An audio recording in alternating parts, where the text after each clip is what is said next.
tukajifunza kwa habari ya tabia, namna zinavyoweza kutuletea matokeo mazuri ama mabaya katika utumishi wetu.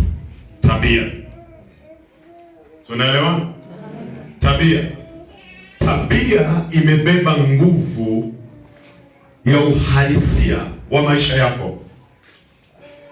Kiongozi mzuri katika serikali yoyote duniani wanafuata tabia, wanaangalia chimbuko lake. Tabia, amejengwa kwenye misingi gani? Ni mtu wa tabia gani?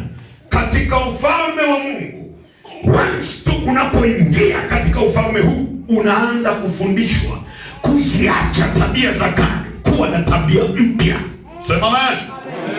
Unapojiunga na kikosi cha jeshi lolote duniani, wanaanza kutoa kwanza tabia za huyu mtu ambaye tumemweka kwenye taasisi hii ya kijeshi. Tuondoe kitu kinaitwa raia ndani yake, tumweke nani? Askari. Mafundisho unayoyapokea ndani ya kanisa, lengo la Mungu ni kuondoa yule mtu mjinga, yule mtu wa dunia, yule mtu mwenye tabia za ajabu, yule mtu asiyejizuia cha kunena, yule mtu asiyejizuia pa kwenda, yule mtu asiyechagua mazingira. Unaanza kuondolewa zile tabia mbaya, unaingiziwa tabia njema, ili uwe mtu mwema, ili ufae ufalme wa Mungu. Usilete matusi kwa nani? Kwa Mungu. Maana imeandikwa, ninyi ni barua ya kusomwa na watu waonapo matendo yenu mema, wapate kumtukuza Mungu Baba aliye mbinguni. Sema amina, glory. Sema amina, amina, amina. Matendo mabaya yatamtukanisha nani? Mungu.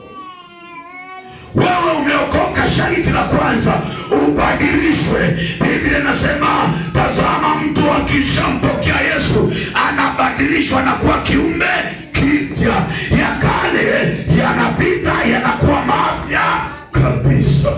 Amen. Kwa hiyo neno tabia tukajifunza kwenye eneo la sadaka. Tabia, kujenga tabia ya kutoa na kujenga tabia ya kutopokea. Maana kupokea, Biblia inasema ni bora kutoa kuliko kupokea. Tunaelewana kiswahili? Ni bora zaidi kutoa kuliko kupokea. Afrika tumejijenga kwenye misingi ya kipumbavu. Sema ya kipumbavu.